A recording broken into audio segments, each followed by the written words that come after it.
Je me souviens encore de ce moment. Il m'a regardé, presque hésitant, et m'a dit, « Marlene, tu pourrais m'accompagner à cette conférence à Nashville ?» J'ai cru que c'était juste, professionnel. Juste un trajet, un hôtel, quelques réunions, rien de plus. Mais, au fond de moi, quelque chose sonnait différemment. Sa voix. Son regard. Ce léger silence après sa demande. Il y avait un non-dit. Quelque chose que je ne comprenais pas encore. Le départ fut étrange. Pas de radio, pas de discussion banale. Un silence pesant, mais pas inconfortable. Un silence, chargé. Son regard parfois perdu sur la route. Le mien, fixé sur mes mains qui tremblaient légèrement sans que je sache pourquoi. C'était censé être un simple voyage. C'est ce que je me répétais.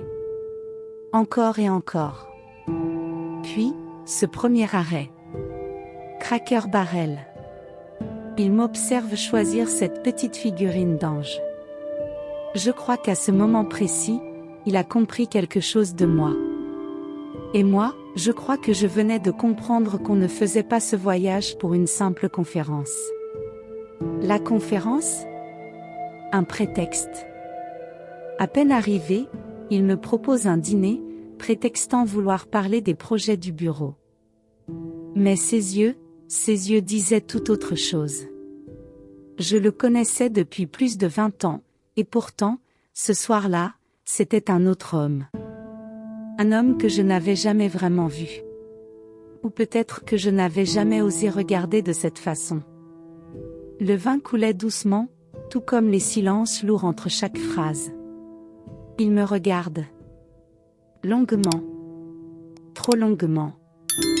Puis, soudain, tu sais Marlene, ce voyage, je ne l'ai pas proposé juste pour la conférence. Mon cœur se serre. Ma respiration s'accélère. Je le fixe, incapable de prononcer le moindre mot.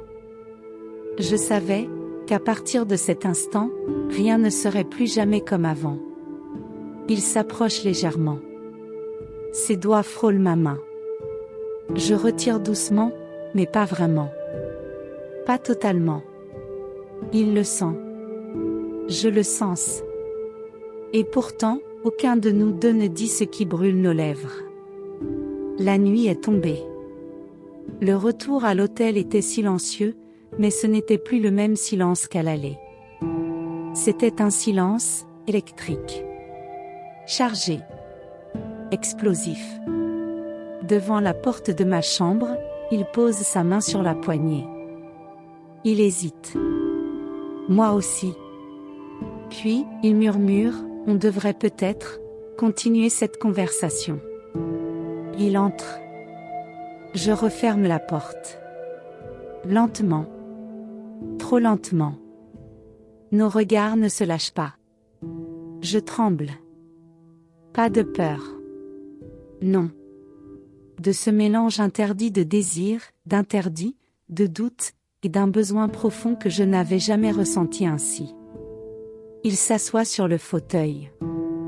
Moi, sur le lit. Nos corps sont proches, trop proches pour ignorer ce qui se passe.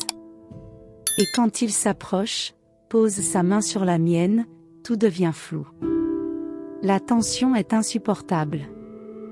Son regard plonge dans le mien et il murmure simplement, « Dis-moi non, si tu veux que je parte. » Mais je n'ai jamais su dire non, pas cette nuit-là. Je ne sais pas qui a bougé en premier. Peut-être lui. Peut-être moi. Peut-être, tous les deux. Ses doigts ont effleuré ma joue. Mes mains, elles, se sont agrippées à son bras comme si je m'accrochais à quelque chose que je n'avais pas le droit de désirer. Ce regard, ce silence, ce feu. Il a murmuré mon prénom. Lentement. Plusieurs fois. Chaque syllabe vibrait dans mon ventre, dans ma poitrine. Quand ses lèvres se sont approchées des miennes, j'ai voulu dire non. J'ai voulu. Mais ma bouche, elle a fait tout l'inverse. Ce n'était plus un dîner. Ce n'était plus un voyage. C'était l'instant où deux mondes qu'on croyait incompatibles ont cessé de résister.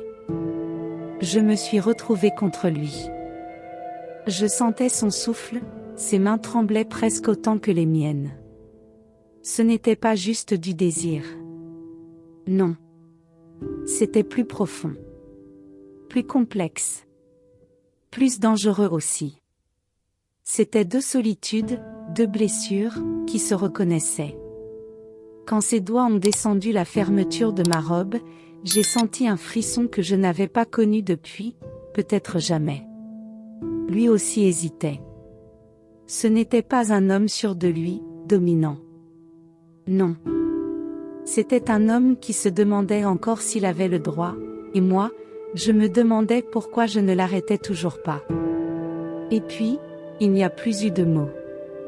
Plus besoin. Tout était dit dans nos gestes. Nos respirations. Nos mains qui cherchaient. Nos lèvres qui exploraient. Cette nuit, cette chambre, ce canapé, ce lit. Tout est devenu le théâtre d'une confession sans retour. Je me suis laissée aller. Lui aussi. Cette nuit-là, nous avons tout oublié. Nos âges. Nos rôles. Nos titres. Nos responsabilités. Tout. Il ne restait que lui, moi, et ce besoin presque animal de combler ce vide qu'on avait nourri depuis trop longtemps. Quand il m'a regardé, juste après, et qu'il a murmuré, « Je crois qu'on ne pourra plus jamais faire semblant après ça », j'ai compris qu'il avait raison. Il avait absolument raison. Au matin, le soleil filtrait à travers les rideaux. J'ai ouvert les yeux, et j'ai vu son dos. Doug, mon patron, cet homme que je connaissais depuis 20 ans, était là, assis au bord du lit, la tête dans les mains. J'aurais voulu dire quelque chose. Briser ce silence. Mais comment? Comment on fait, après ça? Il s'est retourné, m'a regardé avec ce mélange de tendresse et de panique. Et il a soufflé, presque honteux, « Je sais pas ce qu'on vient de faire, Marlene, mais je sais que je ne le regrette pas. Et moi non plus. » Sur le chemin du retour, on a presque fait semblant. Presque. On a parlé boulot. On a parlé météo. On a parlé de la conférence. Mais chaque regard, chaque geste, chaque silence, criait autre chose. Quand il m'a déposé devant chez moi, il m'a juste regardé. Longtemps. Il n'a pas bougé. Et il a murmuré, « Je ne sais pas où on va, mais on ne reviendra pas en arrière. » Et il est reparti. Comme si, on ne savait pas comment redevenir simplement patron et employé. Parce que, on ne l'était plus. Plus vraiment. Le lundi suivant, on était de retour au bureau. Les collègues souriaient, parlaient, comme si de rien n'était. Mais lui, et moi, on le savait. Ce qu'il s'est passé. Ce regard échangé à la machine à café, ce frôlement de mains volontaires ou non. Ce secret. Notre secret. Et ce soir-là, en fermant la porte du bureau, il m'a regardé, a esquissé un sourire et a dit, « On se voit demain. » Marlene. Oui, demain. Mais rien, absolument rien, ne serait plus jamais comme avant.